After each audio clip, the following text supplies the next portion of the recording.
प्रातः क्लास चल रहा था 13/11/1967 सोमवार को छठी पीज की मध्यांश में बात चल रही थी।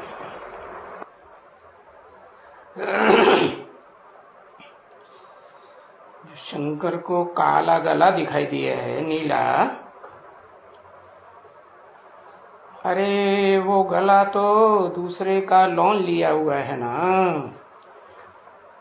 शिव बाप सदाशिव जो निराकार है, उसको अपना शरीर ही नहीं है, तो गला कहाँ से आया?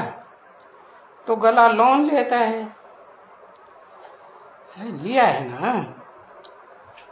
तो उस गले से तो बैठ करके ये बोलते हैं ना, उस गले से नहीं, उन गले से। माना कोई एक का गला नहीं लेते हैं, कितनों का गला लेते हैं। दिखाते हैं भक्ति मार्ग में चतुर्मुखी ब्रह्मा, पंचमुखी ब्रह्मा, तो 4-5 व्यक्तित्व हुए ना। हाँ, उनसे बैठ करके गला लेते हैं और फिर बोलते हैं। कौन? शिव सुप्रीम सोल, सदा शिव। उनको कोई अपना गला थोड़ी है जो काला हो जाएगा भरी है। अरे इनका भी काला कैसे होगा? इनका माने किनका? जो ब्रह्मा नामधारी चतुर्मुखी ब्रह्मा है। चित्रों में भी जो अर्जुन का रथ दिखाया है, उसमें सफेद घोड़े दिखाए हैं या काले घोड़े दिखाए हैं? सफेद घोड़े दिखाए हैं ना। तो जब है ही सफेद घोड़े, तो उनका गला कहां से काला हो गया? गला भी तो सफेद ही हुआ ना। तो ये सभी दंत कथाएं हैं ढेर सारी शास्त्रों में। ये जो हड्डी हड्डी कहते हैं ना कि भाई दधीचि ऋषि के मुआफिक ये हड्डी देनी है। कौन हुआ दधीचि ऋषि? कोई ने तो अपनी हड्डियां दी होंगी ना, गलाई होंगी ना, दूसरों को सुख देने के लिए। कहां शूटिंग हुई है? हाँ, अरे ब्राह्मणों की संगम की दुनिया में ही कोई 4 मुखों वाले ब्रह्मा में से कोई मुख्य ब्रह्मा है, जिसने अपनी गोद में ले लेकर के अपनी हड्डियां गलाई दी। ऐसे थोड़े ही कहेंगे कि इंद्रिय जीत हो गया, इंद्रिय पर जीत पाली, डिस्चार्ज होता ही नहीं, ऐसे कहेंगे? कह ही नहीं सकते। अरे जो ऐसा पक्का योगी होगा जिसने अपनी इंद्रियों को जीत लिया, खास करके काम इंद्रिय को, तो उसका हार्ट फेल हो सकता है? उसका हार्ट फेल तो हो ही नहीं सकता। इसलिए बाप ने मुरली में ही बता दिया, योगी का कभी हार्ट फेल नहीं हो सकता। तो ये दधीचि ऋषि की शूटिंग हो गई, रिहर्सल कर दी। क्या? अपनी हड्डियां भी दान में दे दी। किस लिए दे दी? अपने फायदे के लिए कि दूसरे फायदे के लिए? हाँ, अपने फायदे के लिए दूसरों को हड्डियां भी गलाई दी। क्या फायदा? अरे जो दधीचि ऋषि की आत्मा है, हड्डी हड्डी अर्पण करती है ईश्वरीय सेवा में, दूसरों को कल्याण करने के लिए, दूसरों को सुख देने के लिए, वही आत्मा तो स्वर्ग का इंद्र बनती है, स्वर्ग का राजा, कि कोई दूसरा बनता है? वो ही बनती है। तो स्वर्ग का जो मुख्य शस्त्र है वो कौन सा हुआ? कहते हैं वज्र हुआ। अरे वो वज्र काहे का बना? संगम युग में जो हड्डियां गलाई दधीचि ऋषि ने, तो वो दधीचि ऋषि जाकर के इंद्र बनते हैं, उनको अपनी हड्डियों का अस्त्र मिल जाता है। कहां? यही संगम युग में क्या करते हैं? वो सतयुग में नहीं, कोई दैत्य होते हैं, राक्षस होते हैं जिनका संहार करना है। यहाँ संगम युग में जो राक्षसी आत्माएं हैं उनका संहार करते हैं। तो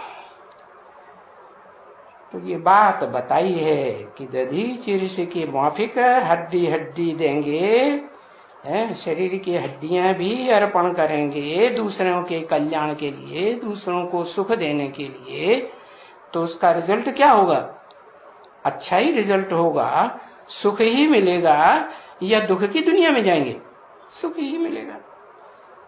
तो अब हड्डी हड्डी क्या देने का है? वो भी तो बुद्धि में आना चाहिए, है?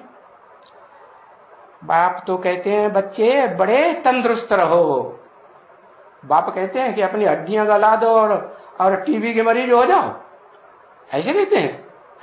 या हार्ट फेल हो जाओ?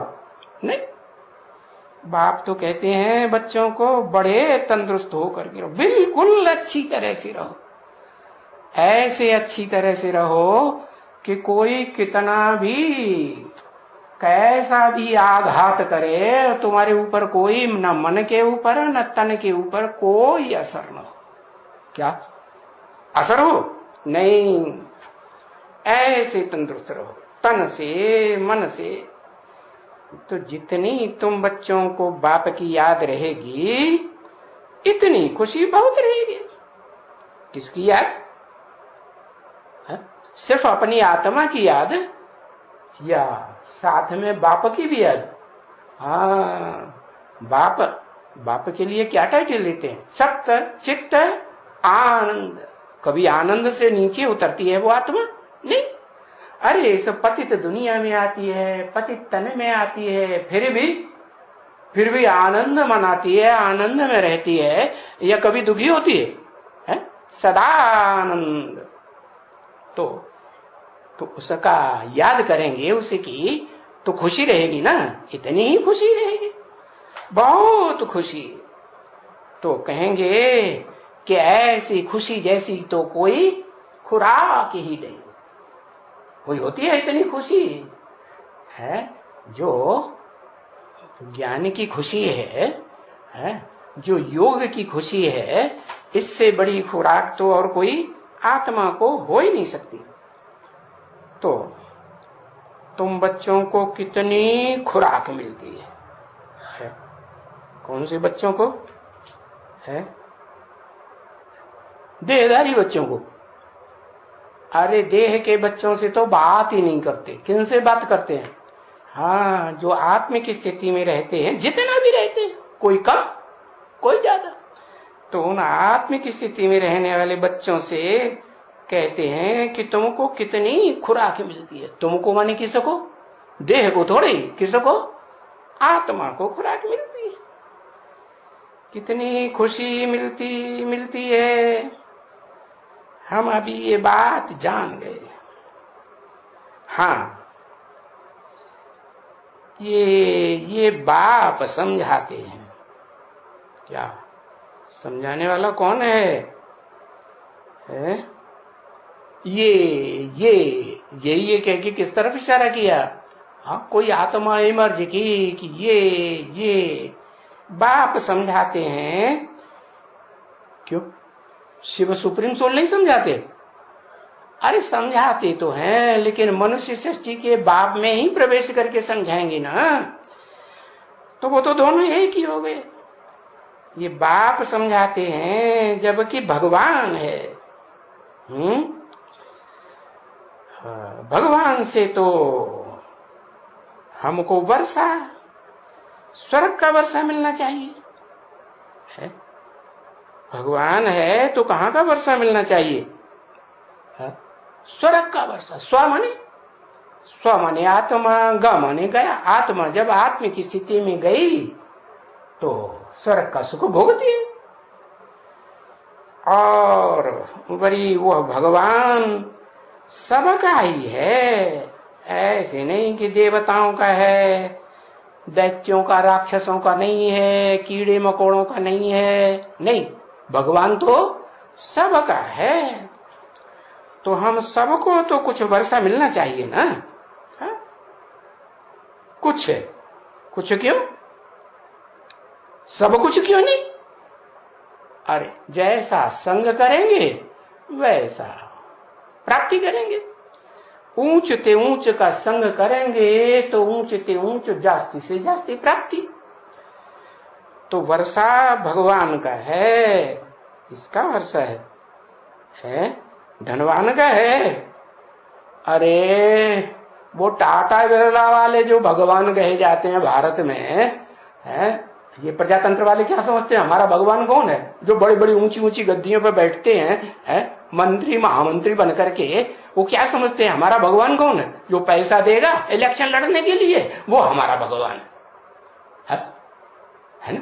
नोटों से वोटों की राजाई चलती है ना। तो उनका नाम शास्त्रों में दिया है धृतराष्ट्र। धृत माने धारण कर लिया, और क्या राष्ट्र माने राष्ट्र की धन संपत्ति सारी अपनी बगल में दबा के रख ली, गरीबों की खून चूस चूस के। तो उनको क्या कहेंगे? धृतराष्ट्र नहीं कहेंगे, धृतराष्ट्र। हाँ, तो वो कोई उनके भगवान है। कौन? धृतराष्ट्र। और तुम बच्चों का भगवान कौन है? तुम बच्चों का तो भगवान वो धनवान नहीं है स्थूल धन का। काय का धनवान है? ईश्वरीय ज्ञान धन का धनवान है, अखूट ज्ञान का धनवान। और वो अखूट ज्ञान का धनवान भी कोई ऐसे नहीं कि बिंदी है, निराकार है, हवा है, नहीं। वो भी साकार मनुष्य तन में मुकर्रर रथ में प्रवेश करके क्या बनता है? भगवान। जो सारी दुनिया उस भगवान को निराकार रूप में याद करती है कि साकार रूप में याद करती है? सारी दुनिया में जो दूसरे धर्म की आत्मा है वो निराकार रूप में याद करती है। और जो तुम बच्चे हो देव आत्मा है, वो साकार और निराकार दोनों रूपधारी जो है उसको भगवान समझते हो है। तो वो भगवान का वर्षा है। सृष्टि के विश्व के रचने वाला है या स्वर्ग का रचने वाला। पर वो स्वर्ग का वर्षा सबको कैसे देंगे? है कैसे देंगे? है नाम ही है स्वर्ग। जो अपनी आत्मा की ऐसी स्टेज बनाए प्रैक्टिस करके कि मैं ज्योति बिंदु निराकार आत्मा हूं, ज्योति का बिंदु हूं, ऐसी प्रैक्टिस कर करके पक्का कर दें। क्या पक्का कर दें? कि लगातार क्या याद आए? देह न याद आए, ज्योति बिंदु आत्मा याद आए, तो वो स्वर्गवासी बन जाते हैं। तो बताओ, वो जो पुरुषार्थ करेंगे आत्मा की स्थिति में रहने का, वो ही स्वर्ग का वर्षा लेंगे कि सबको दे देंगे? कीड़े मकोड़ों को, पशु पक्षियों को दे देंगे? अरे उनको तो मन बुद्धि ही नहीं होती, वो तो ज्ञान को, ईश्वर के ज्ञान को वैल्यू देते ही नहीं, वो तो समझ ही नहीं सकते। हाँ, इस मनुष्य सृष्टि में भी जो मनुष्य हिंसक नहीं है, देवात्माएं हैं, सुख देने वाले हैं, उनको वो वर्षा मिलता है। बाकी जो हिंसक हैं, तन से, मन से, धन से, समय से, संपर्क से, संबंधियों की ताकत लगा के दुख ही दुख देते हैं, उनको वर्षा मिलेगा स्वर्ग का? मिलेगा? कैसे मिल सकता है? तो बताया। तो जिनको हक है लेने का, जिन्होंने पुरुषार्थ किया है, जिन्होंने पुरुषार्थ किया उनको हक है, जरूर हक है। परंतु सबको कैसे दे सकते हैं? जो पुरुषार्थ ही नहीं करते, देह के अर्थ ही सब कुछ करते रहते हैं। देहार्थ या पुरुष, पुरुष माने आत्मा, आत्मा के अर्थ, तो वो भी तो हिसाब चाहिए ना बच्चे। क्या हिसाब? कि देह के लिए जब भगवान बाप आते हैं ज्ञान का, अखूट भंडारी आके अखूट भंडार बांटते हैं, तो वो कितना धारण किया? धारण किया, ज्यादा टाइम उसमें लगाया, ज्यादा तन मन धन उसमें अर्पण किया, या अपने रथ में स्वार्थ में लगाया? वो हिसाब नहीं चाहिए? वो हिसाब चाहिए ना बच्चे। 13/11/1967 की प्रातः क्लास का 7वां दिन। तो वो हिसाब बाप बैठ करके समझाते हैं। क्या कहा? कौन समझाते हैं? कौन समझाते हैं? बाप बैठ करके। कौन सा बाप? जन्म जन्मांतर के लौकिक बाप, या धर्म पिताओं रूपी बाप, या धर्म पिताओं का भी बाप आदम समझाते हैं। आदम भी तब समझाते हैं जब आदम के उस मुकर्रर रथ में शिव बाप प्रवेश करते हैं, तो कहेंगे कि हाँ वो दो बेहद के बाप है, एक आत्माओं का बाप है, निराकार आत्माओं का बाप निराकार बाप, और साकार मनुष्य सृष्टि का बाप आदम एडम है, आदि देव जिसे कहा जाता है। तो वो दोनों एक ही हो गए ना, जब एक ही शरीर में दोनों प्रवेश है, तो वो हिसाब बैठ करके वो बाप समझाते हैं। क्या ऐसे नहीं वो चार मुखों वाला ब्रह्मा समझाते हैं? उनको भी तो अपनी देह है। अरे पूरी देह कैसे दिखाएं, इसीलिए शास्त्रकारों ने, चित्रकारों ने मुख दिखाई दिया, क्योंकि भगवान को तो ज्ञान सुनाने के लिए खास क्या चाहिए? मुख ही चाहिए ना। तो वो मुख दिखाई दिए। क्या करते हैं? मुख सुनाते हैं। और कानों से क्या करते हैं? मुख में कान भी तो होते हैं, कानों से सुनते हैं, और मुख से सुनाते हैं। बाकी राहु का सिर हो गया क्या? समझेगा? अरे समझेगा तो तब जब मनुष्य हो। मनुष्य माने मन वाला हो, बुद्धि वाला हो। उसका तो गला ही कट गया। तो बाप बैठ करके समझाते हैं कि नहीं, ये नंबरवार आते हैं, क्यों है? नई दुनिया में भी, स्वर्ग में भी नंबरवार आते हैं। सब पक्के देवताएं नहीं बन जाएंगे 16 कला संपूर्ण। जो बाद की पीढ़ियां होगी ना सतयुग की, वो फिर कम कलाओं वाली होंगी या ज्यादा कलाओं वाली होंगी? कम कलाओं वाली। उत्तरोत्तर पीढ़ियों की जो कलाएं हैं गिरती चली जाती। तो वो गिरती कला वाली जो देव आत्माएं हैं सतयुग के, और वो त्रेता में और ज्यादा गिरते हैं। तो द्वैतवादी द्वापर युग से जब दो धर्म, दो राज्य, दो कुल, दो भाषाएं, दो मतें चल पड़ती हैं, 2 से 4, 4 से 8 बढ़ोतरी होती जाती है, तो वो ही देव आत्माएं कम कलाओं वाली फिर ऊपर से आने वाली आत्माओं के आधार बनती हैं, नंबरवार आधार। तो वो देवात्माएं भी तो नंबरवार ही स्वर्ग में आएंगी ना। और स्वर्ग माने सुख। तो ऐसे नहीं कि सुख का वर्षा सिर्फ देवताओं को ही मिलता है, नहीं। सुख जो है, जो भगवान बाप का दिया हुआ सुख है, वो तो सबको मिलेगा ना। भगवान सबका है या कोई एक का है? नहीं। उन्होंने कृष्ण भगवान दिखाई दिए, कहते हैं वो देवताओं को सपोर्ट करता है। अरे देवताओं का ही भगवान होता है? अरे नहीं, वो तो महादेव के रूप में दिखाते हैं कि देवताओं को भी सपोर्ट करता है, और राक्षसी आत्माओं को भी सपोर्ट करता है। आत्माएं है ना, वो आत्माएं जब पहले जन्म में आत्मलोक से उतरी थी, तो क्या राक्षस थी? पहले जन्म में सुख लेने, सुख देने वाली थी कि नहीं? हाँ, जीवन में रहते रहते सुख भोगने वाली थी ना, तो जीवन मुक्ति पाई ना।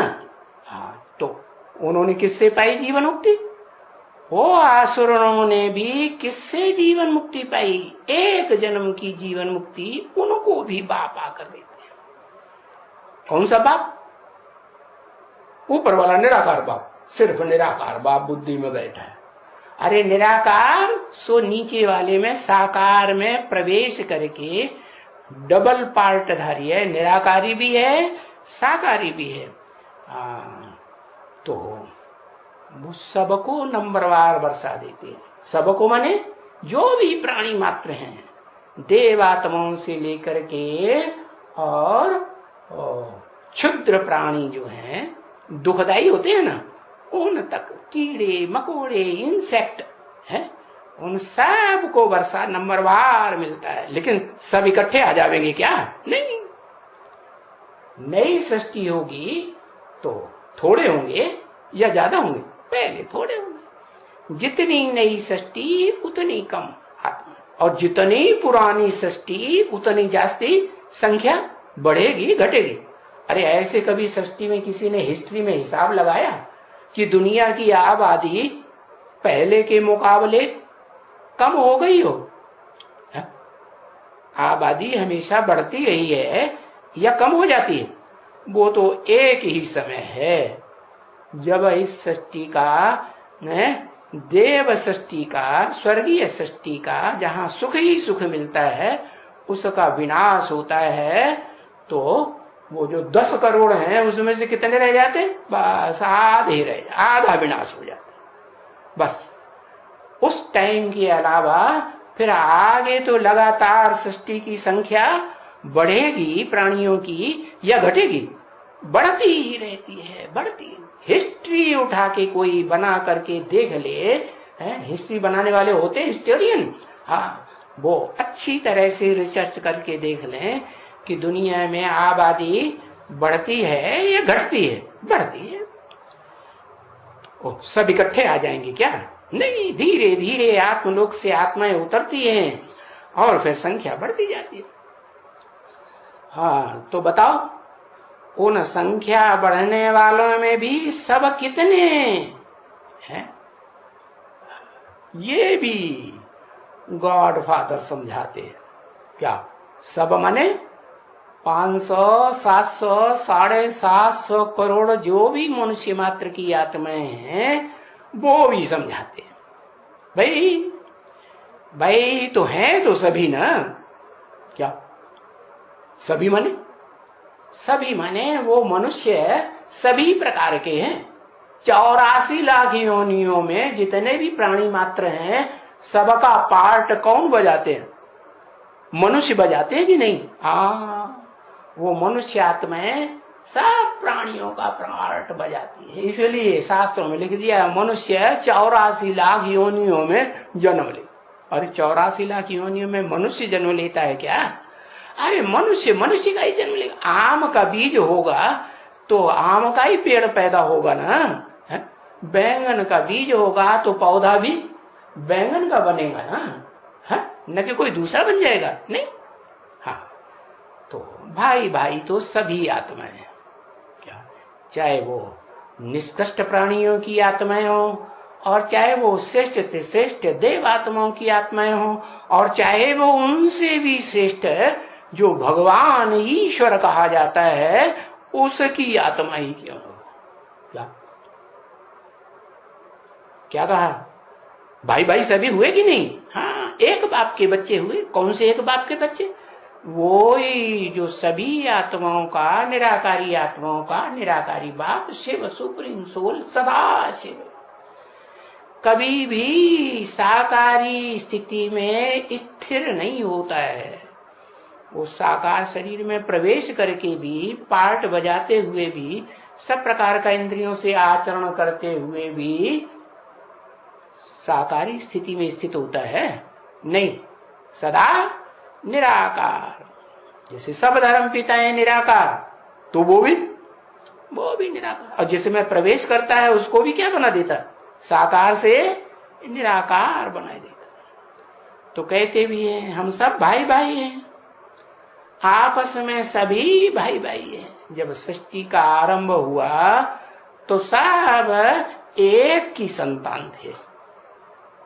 मुसलमान लोग भी जानते हैं, क्या जानते हैं? कि आदम को अल्लाह ताला ने कहाँ भेजा? जन्नत में भेजा। तो जन्नत में आदम हव्वा को भेजा। हव्वा क्यों देते हैं नाम? जैसे छोटे बच्चे होते हैं ना, तो वो छोटे बच्चे कोई बात नहीं मानते हैं, ज्यादा जिद करते हैं, तो माताएं उनको डर पा, हव्वा आ जाएगा। हाँ, तो ये आसुरी आत्मा है, उसे हव्वा कहती है क्या? हाँ, तो जो इकट्ठी आत्माएं इस सृष्टि पर नहीं उतरती हैं नई दुनिया में, उनमें भी जो सब कितना, अरे गार्ड तो सभी समझाते हैं, भाई भाई तो सभी हैं आपस में, तो भाई भाई जब हैं तो फिर वर्षा तो सबको जरूर मिलना चाहिए उस एक बाप से। कौन सा वर्षा? बाप सुख का वर्षा देते हैं या कोई बच्चे को दुख का वर्षा देते हैं? कोई बाप ऐसा होता है दुनिया में है जो अपने बच्चे को, कितना भी खराब से खराब बच्चा हो, उसको कहे तुम सारी जिंदगी दुखी में रहो, है? मेरे बच्चे नहीं, अरे बच्चे तो मेरे ही हो, तो हाँ नंबरवार हो, तो सबको वर्षा मिलना चाहिए। परंतु नहीं, बाप कहते हैं तुमको कैसे वर्षा देवे हैं? सबको एक जैसा देवे हैं? अब तुम खुद ही बताओ। तो तुमको सबको क्या हम सबको डबल सिरताज बनाए देवे? डबल सिरताज बने? एक तो पवित्रता का ताज और दूसरा राजाई की जिम्मेवारी का ताज बनाए देवे, एकदम बनाए देवे है? नहीं, वो तो हो ही नहीं सकते हैं। बनाए भी देवे तो वो हो ही नहीं सकते। जैसे प्रजातंत्र गवर्नमेंट में शूद्रों को भी उठा उठा के क्या कर रहे हैं? ऊंची ऊंची गद्दियों में बैठाए रहे, तो वो क्या कर रहे हैं? क्या कर रहे हैं? वो रिश्वत लेना छोड़ देंगे या बढ़ावा देंगे?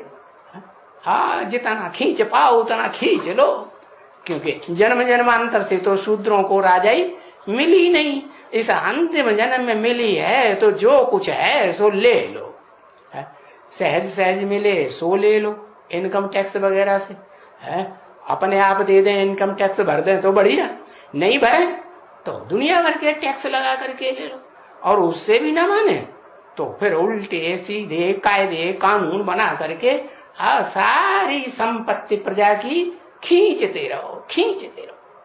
हाँ, और विदेशों की स्विस बैंक में जमा करते रहो। हाँ,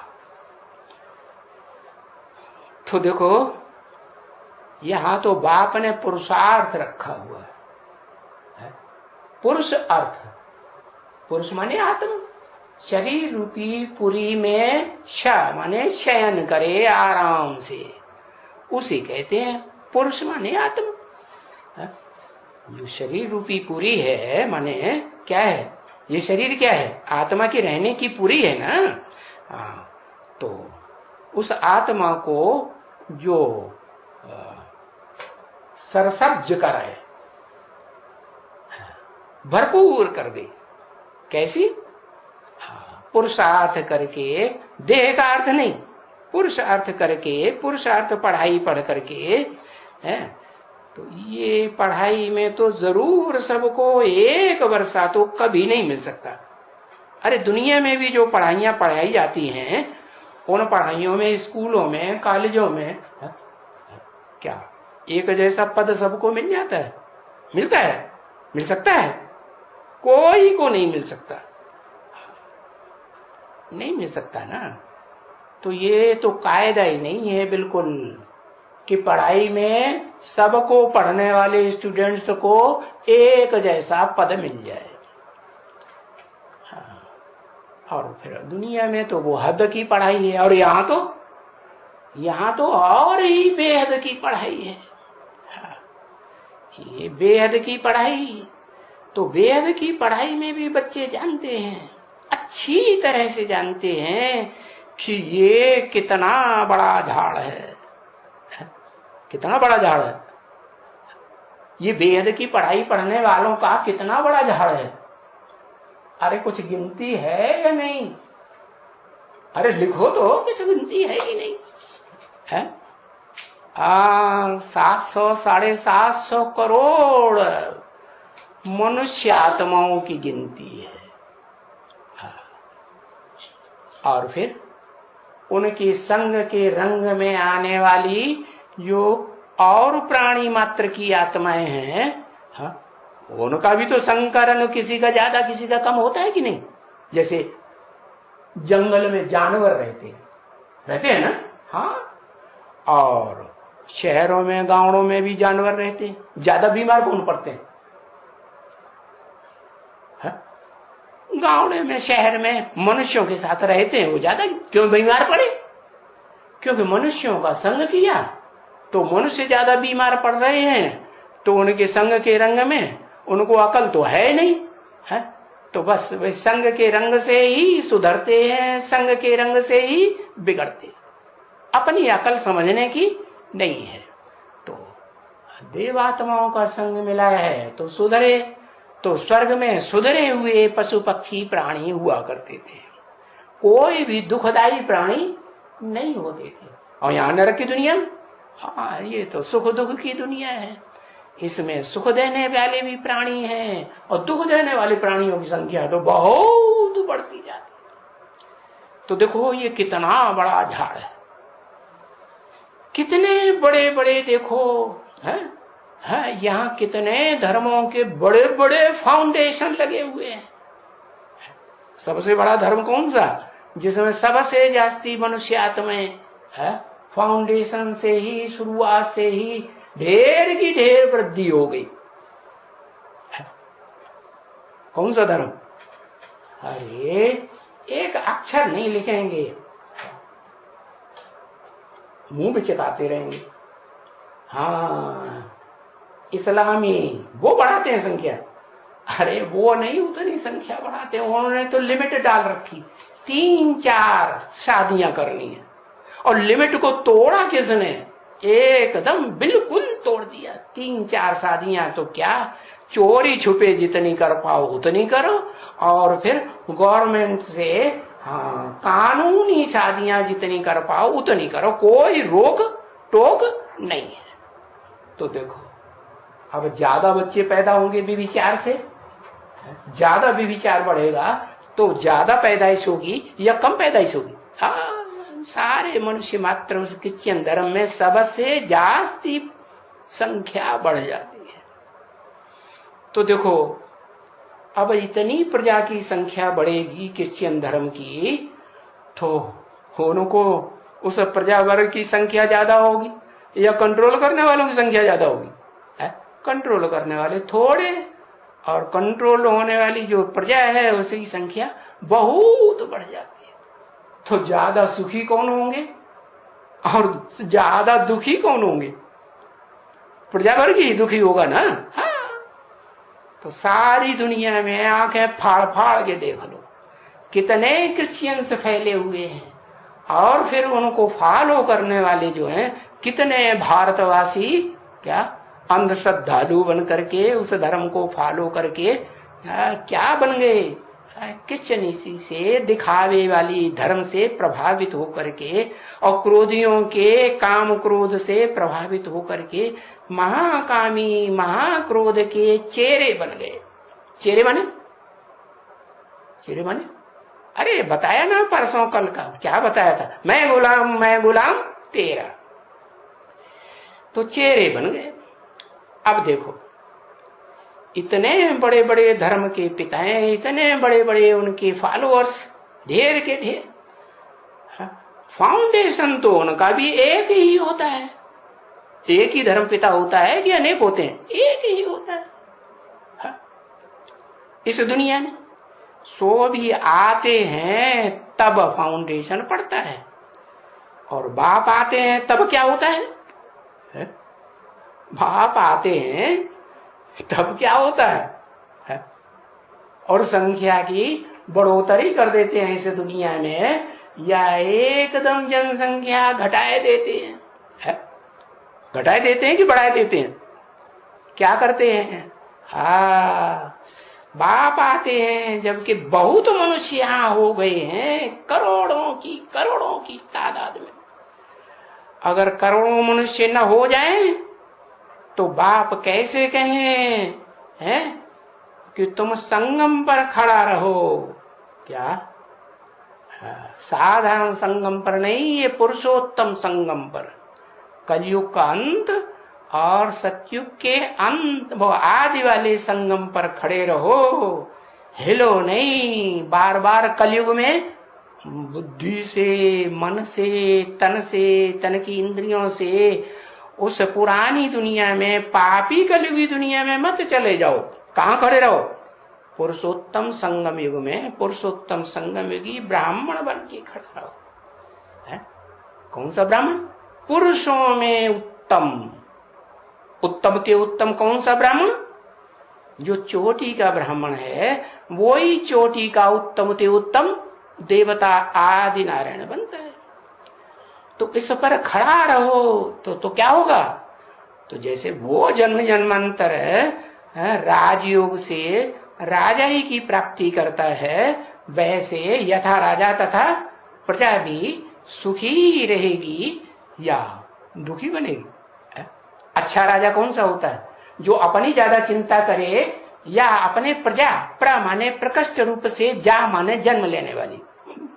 संगम युग में जन्म दिया है ना उस प्रजा को, संदेश दिया है ना, तो प्रजा बन गई।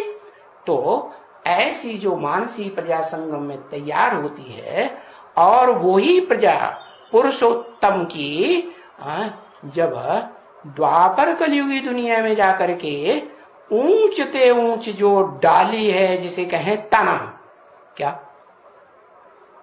अश्वत्थ वृक्ष रूपी जो षष्ठी वृक्ष है, उसके तने में नीचे से ऊपर ही ऊपर पार्ट बजाती है या नीचा पार्ट बजाती है, यथा राजा तथा प्रजा।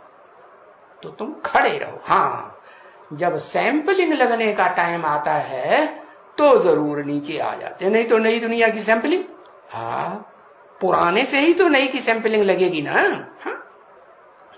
तो तुम पुरुषोत्तम संगम युग पर खड़े रहो, ऐसे बात कहते हैं लेकिन खड़े रहते हैं, बार बार कहां चले जाते?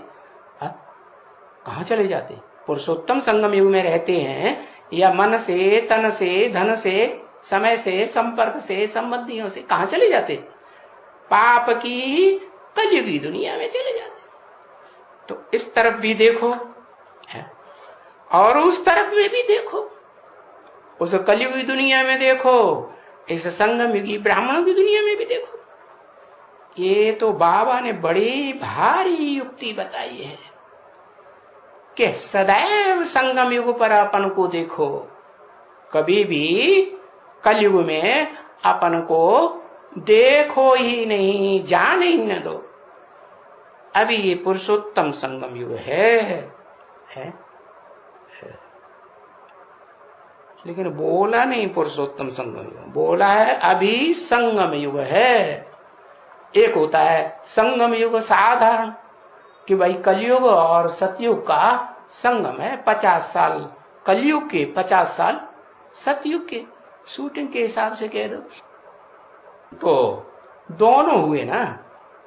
तो ये संगम युग है 67 में बोला, तो 50 साल के पहले 50 साल के अंदर हुआ या बाद वाला 50 साल? पहला 50 साल। हाँ, तो तुम देखो सतयुग का भी ख्याल करो। भी क्यों लगाई दिया? इसलिए लगाई दिया कि सतयुग ऊंचते ऊंच युग का भी ख्याल करो, और जो नीचते नीच युग है उस कलयुगी पापी युग का भी ख्याल करो।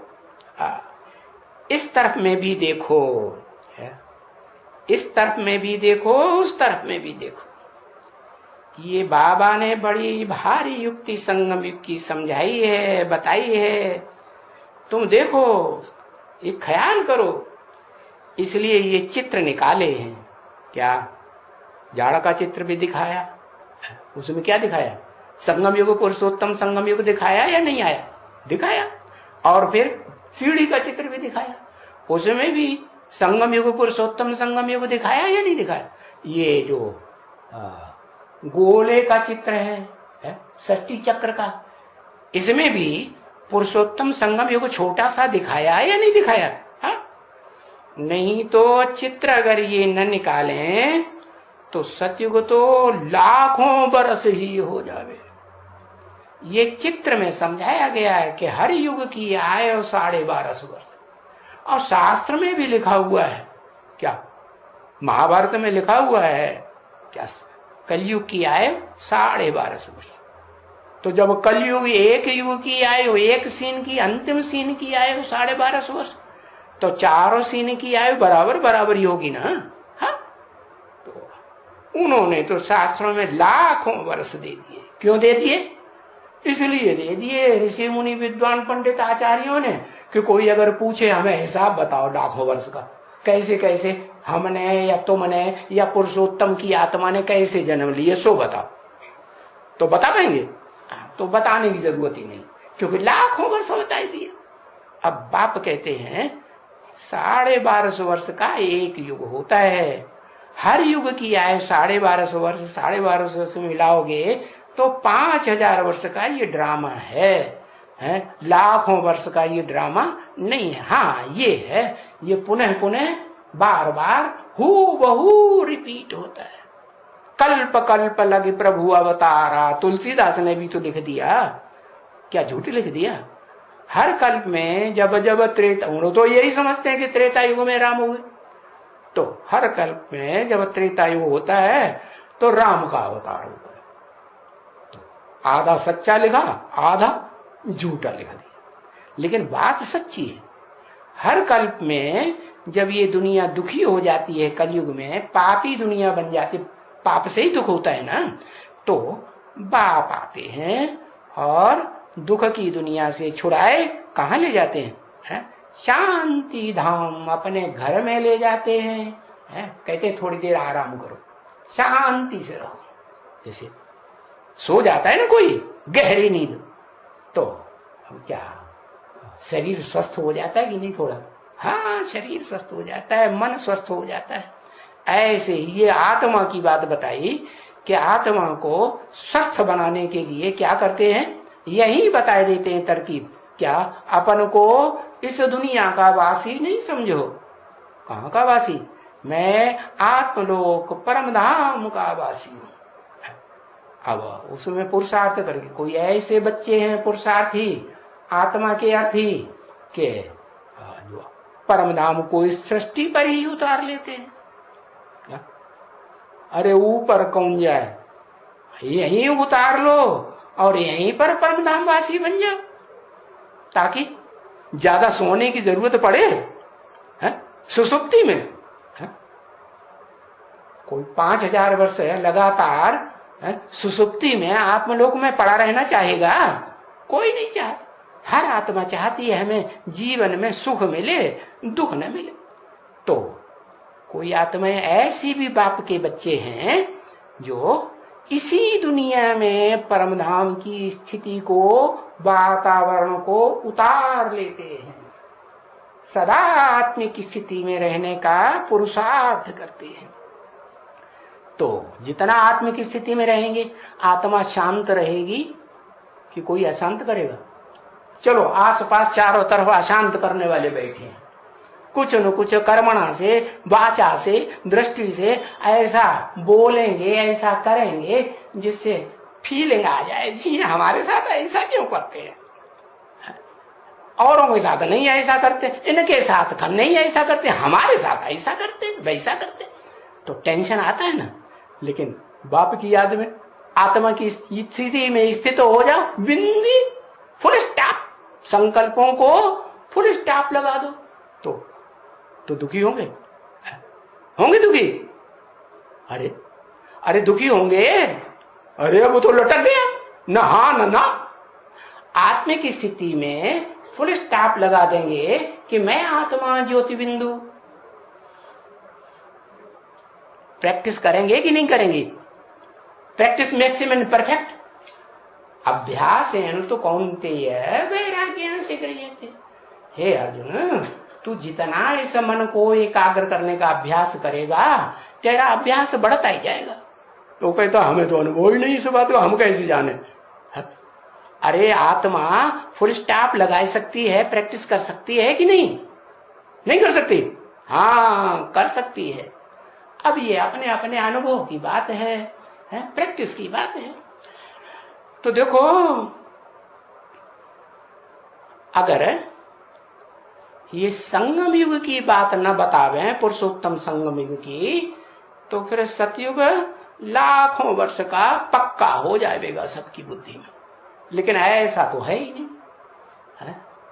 सतयुग भी 1200-1250 वर्ष का और हर युग 1250 वर्ष का। इसलिए ये चित्र निकाले हैं समझने के लिए। संगम पर खड़े रहो क्या न कलयुग में जाओ और सतयुग में भी जाना है तो बुद्धि से जाओ। अभी शरीर से जा सकते हो? अभी शरीर से नहीं जा सकते। क्यों? क्योंकि जब तक आत्मा बीज नहीं पावरफुल बना है, संपन्न नहीं बना है, तब तक ये शरीर रूपी झाड़ है, हाँ, ये कंप्लीट बन ही नहीं सकता। तो संगम पर आत्मिक स्थिति में खड़े रहो, क्योंकि संगम पर हो तभी ये चित्र निकले हैं। कब? हाँ, चित्र निकलते ही हैं कब? अगर ये संगम न होता तो चित्र भी नहीं निकलते। हाँ, पुरुषोत्तम संगम नहीं बताया, साधारण संगम माने सतयुग और नई दुनिया, जो वो नई दुनिया सतयुग और पुरानी दुनिया जो कलयुग है, उसका संगम। कम से कम मन में ये बात जरूर आ जाए, क्या अभी सतयुग आने वाला है, कलयुग जाने वाला है। तो कहाँ आ गए भाई? दोनों के बीच में आ गए। जब दोनों का संगम होता है, एक्यूरेट संगम, कितना कहेंगे, जिसे बोला पुरुषोत्तम संगम युग। कितना ड्यूरेशन, कितना लंबा टाइम है? एक्यूरेट पुरुषोत्तम संगम युग का कितना लंबा टाइम बताएंगे? अरे बच्चे को पैदा से, सात्विक बच्चा होता है, उसे पैदा होने में कोई देर लगती है? अरे ऐसे भी सुना गया है कोई माता लेटरिन गई और घराव से निकल पड़ा, उसे पता ही नहीं चला कि लेटरिन में गिर गया।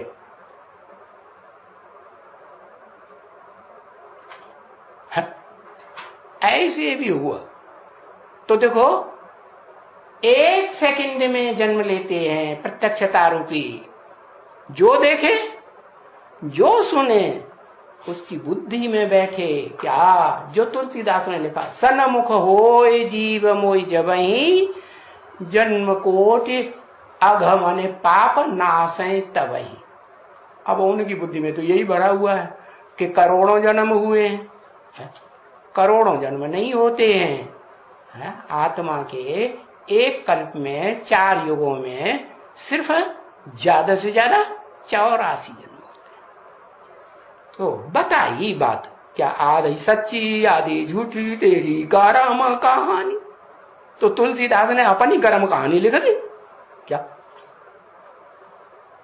उनकी कर्म कहानी में आधा सच्चा आधा झूठा मिक्स है कि नहीं है? सच्चा भी है और झूठा भी। द्वापर में नहीं आते द्वैतवादी, द्वापर युग में धर्म पिताओं के प्रभाव में नहीं आते हैं, तो झूठे हुए ना, प्रभाव में आ गए तो झूठे हुए।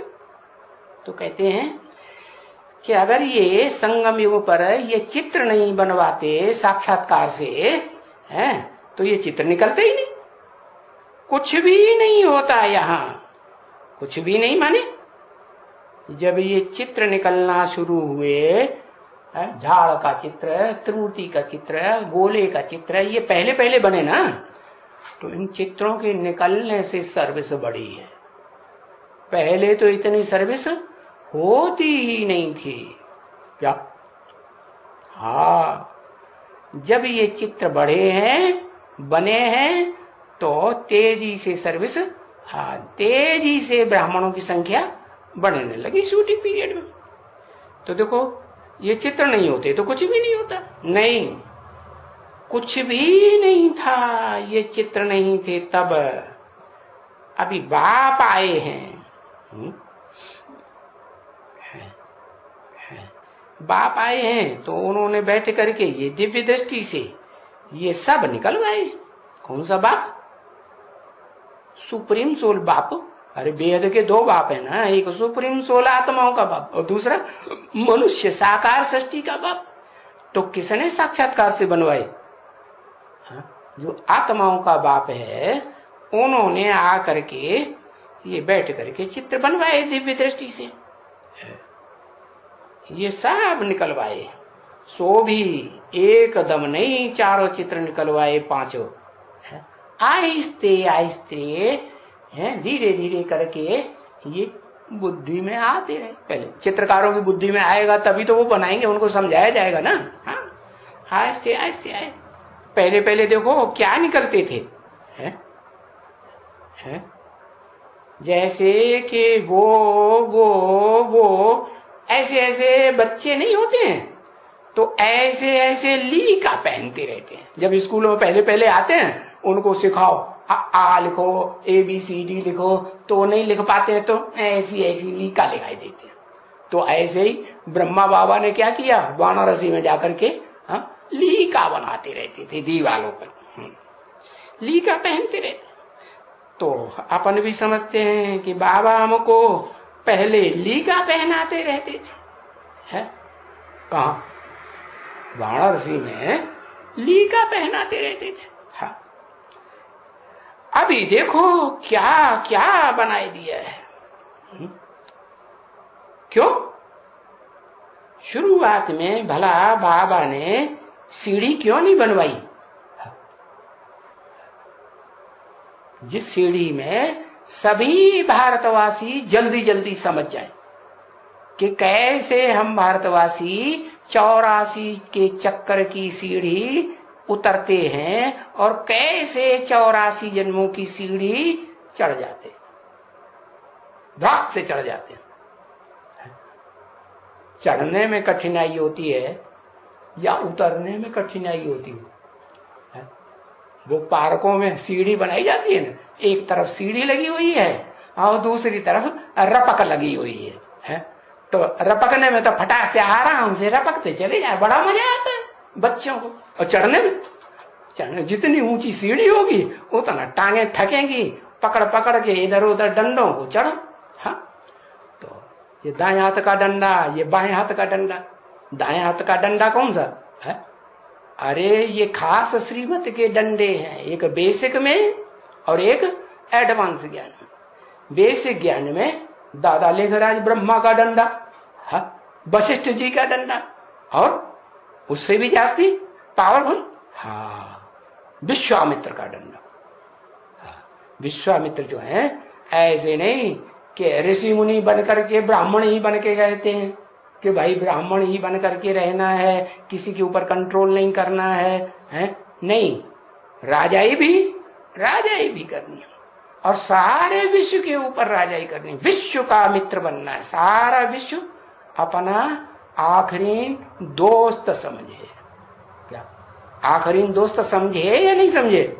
आखिरी तो जरूर सारी दुनिया दोस्त समझे। तो अंतमते सोगते, जो आदि सोई अंत होता है। तो बताओ क्यों है ये ऐसा क्यों किया कि धीरे धीरे चित्र बनवाए? शुरुआत में बाबा ने भले ये सीढ़ी क्यों नहीं बनवाई? बुद्धि योग से क्यों नहीं बनवाई? शुरुआत में ये ऐसे ऐसे चक्कर गोल गोल क्यों बनवाए?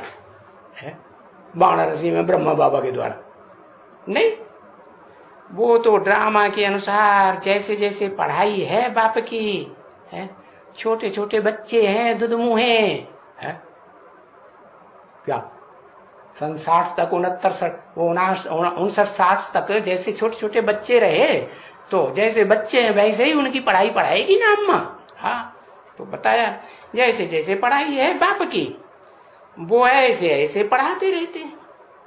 नहीं तो भला इतना कलम उठाओ और इतना उठाओ, वो फिर कहां से आवे? और या तो कह देते हैं कि सेकंड में है, या तो कह देते हैं कि अथाह ज्ञान है,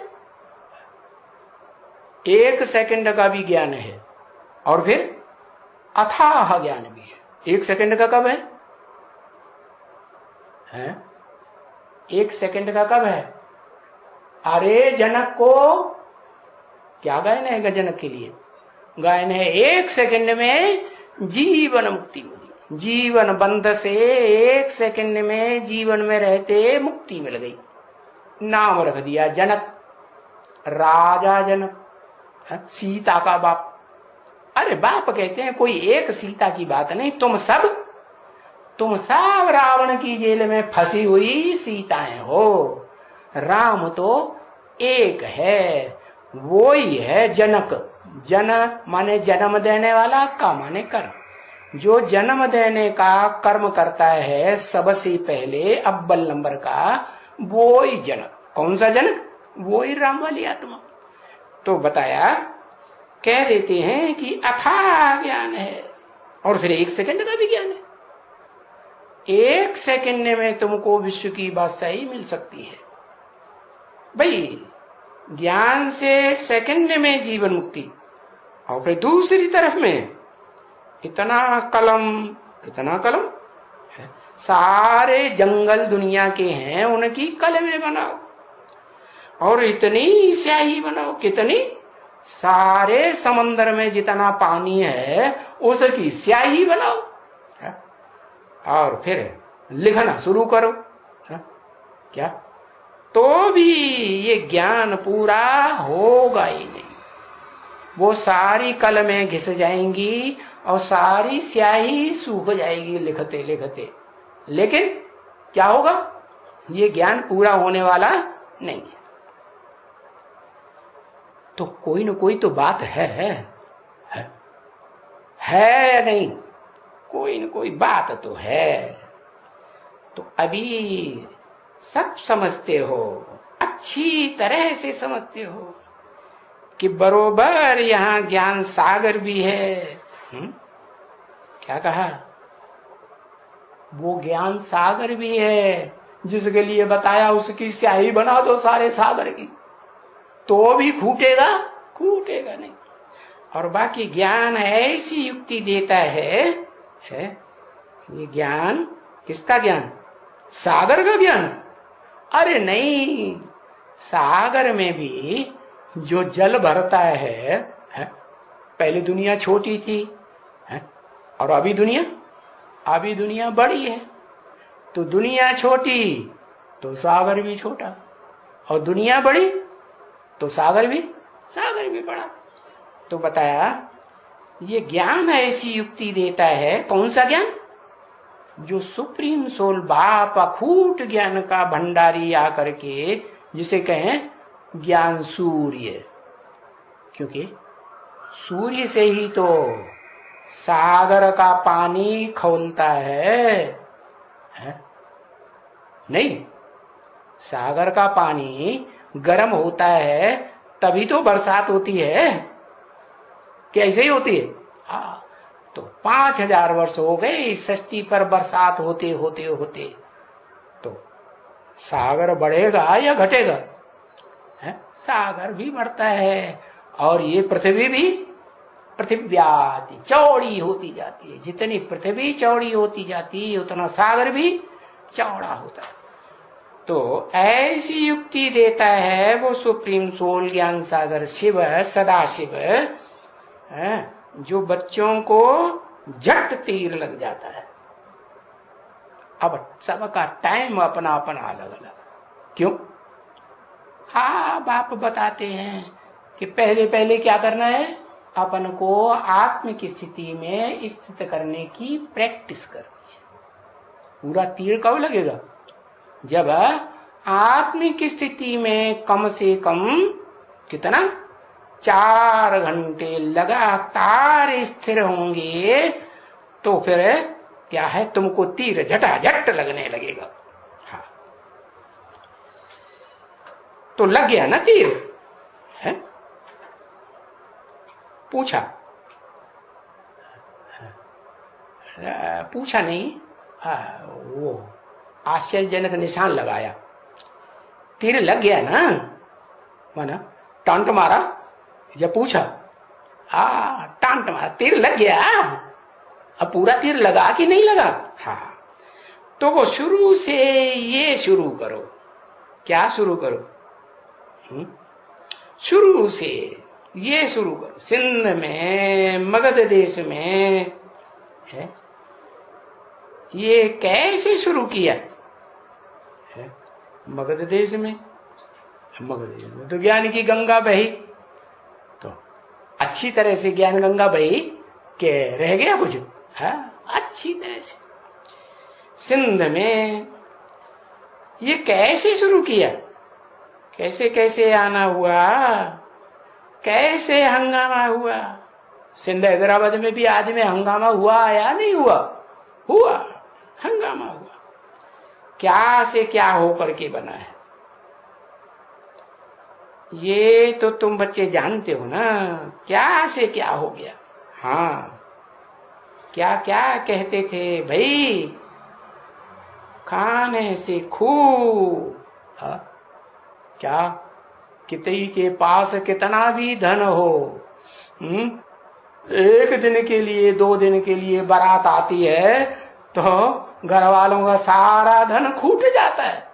और यहाँ तो ब्रह्मा बाबा के घर में क्या, कितने साल लगातार 300-400 कन्या माताओं की बारात खाती रही।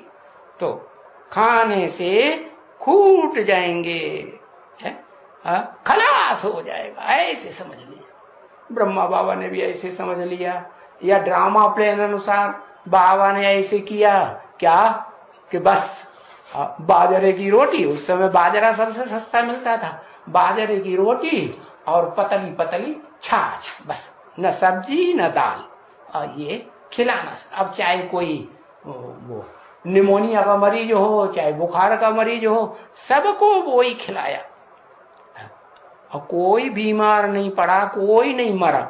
हाँ, ये जरूर हुआ कि बहुतों ने समझ लिया अब बाबा के पास कुछ रहा नहीं, सब खूट गया, इसलिए बाबा ने ये बाजरे की रोटी और छाछ खिलाना शुरू कर दिया। इसलिए ढेर सारे छोड़ के भाग गए। कितने बचे? 300-400 में से 75 बचे। तो देखो, पौनू पौन, 2 पौनू 1.5, और 4 गुने करो तो 4, चौथाई हिस्से से भी कम बचे कि नहीं? हाँ, तो खाने से समझा खूट हो जाएंगे, फलाना हो जाएंगे, ये हो जाएंगे, वो हो जाएंगे। ऐसे बच्चों ने समझ लिया। किन्नो? कौन से बच्चों? जो निश्चय बुद्धि थे कि भगवान बाप आया हुआ है, या जो अनिश्चय बुद्धि थे वो भाग खड़े हुए। कौन भाग खड़े हुए? अनिश्चय बुद्धि विनश्यते, भाग खड़े हुए। अब यहां तो बाबा खुद कह रहे हैं कि ये तो दूल्हे लाल का खजाना है। क्या? देखो, वो जाते नहीं है दूल्हा दलाल में वो डालने के लिए। तो वो तो कोई दूल्हे लाल की तो बात है ही नहीं यहाँ, कि कोई लाल व दुलाल या दूल्हा लाल की बात हो, खुए की ऐसी कोई बात हो नहीं।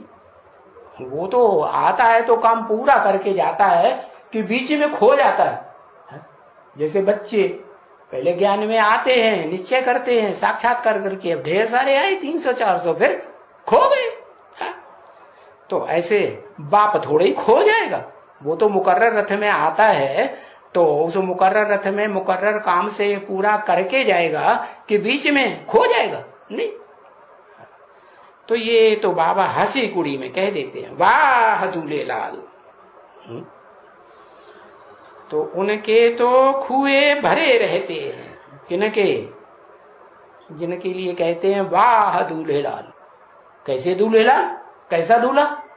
अरे दूल्हे तो दुनिया में बहुत होते हैं, उनकी छोटी मोटी बारातें भी होती, कोई की छोटी बारात, कोई के बड़े बड़े कनेक्शन होते हैं, ढेर सारे होते हैं, तो सबको बुलाते हैं। सबको बुलाते हैं नहीं? नाते रिश्तेदारों को, जान पहचान वालों को, सबको बुलाते हैं, बड़ी बारात लेके जाते हैं।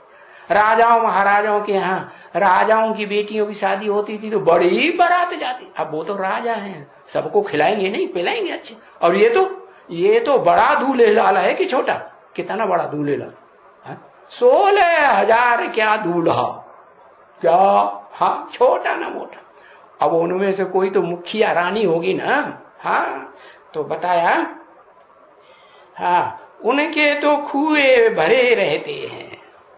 ये दूल्हे लाल के खुए, मैं नहीं दूल्हा बनता हूं। कौन? ये बोलने वाला कौन है? शिव बाप। मैं नहीं दूल्हा बनता हूं, मैं तो बाप ही हूं। क्या मैं आत्माओं का बाप हूं कि पति बनता हूं, दूल्हा बनता हूं? नहीं, मैं हस्बैंड कोई देह का संबंधी नहीं बनता हूं। मैं तो सिर्फ बाप हूं। हाँ, जब शरीर में प्रवेश करते हैं, इनको दूल्हे लाल कह दो, तो बताया तो उनके तो कुएं भरे हुए रहते हैं। जितनी जरूरत है उससे ज्यादा ही कुआ भरा रहता है, स्टॉक, या कभी खूट जाता है।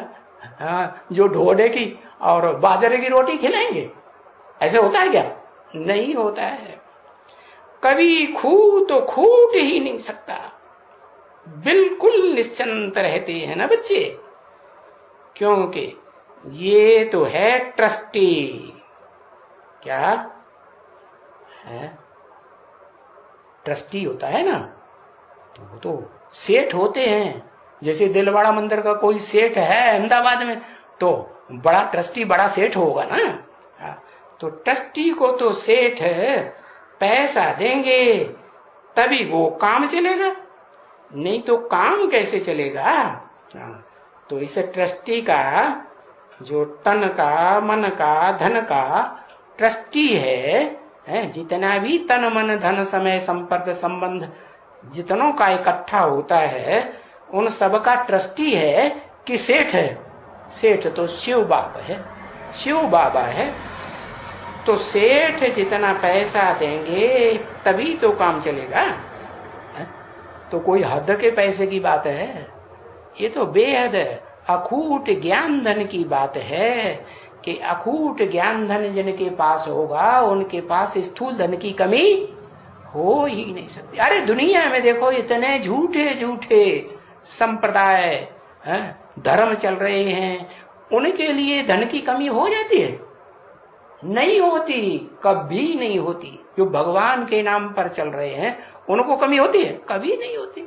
तो देखो, तो यहां जब प्रैक्टिकल में सच्चम सच्चे भगवान आया हुआ है तो कमी हो सकती है? नहीं हो सकती। तो ये तो ब्रह्मा भी ट्रस्टी है ना, यहां भी क्यों लगाई दी है? ऐसे नहीं कि यहाँ एक ब्रह्मा ही ट्रस्टी है। ये तो चार मुखों वाला जो संगठित ब्रह्मा है ना, ये तो कोई चार देहधारी ब्रह्मा नामधारी आत्माएं हैं। चार दिशाओं में मुख जिनको फैला हुआ है वो हैं, लेकिन चारों इकट्ठे हो जाते हैं। कैसे इकट्ठे? जैसे रावण के 10 सिर 10 धर्म वाले इकट्ठे हो जाते हैं, और फिर वो राजाओं का राज्य खलास कर देते हैं। और कौन सा राज्य चलाते हैं? प्रजा के ऊपर प्रजा का राज्य चलाते हैं। अब बाप तो आकर के तुम्हें राजयोग सिखा करके राजा ही देते हैं जन्म जन्मांतर की। तो ट्रस्टी बनाते हैं कि जो भी तन मन धन समय संपर्क की ताकत इकट्ठी होती है उसके तुम ट्रस्टी हो करके रहो, बाकी सेठ बन के नहीं बैठ जाना। क्या? जो भी खर्चा करना है पूछ पूछ से सेठ से करना है कि अपनी मनमत और मनुष्यों की मत पर खर्चा करना है। हाँ, श्रीमत के अनुकूल करना है। तो बच्चों को सुनाया है क्या कि तुम श्रीमत पर चलते हो तो तुम्हारा भंडारा भरपूर रहेगा। शिव का भंडारा भरपूर, काल कंटक दूर। तो ओम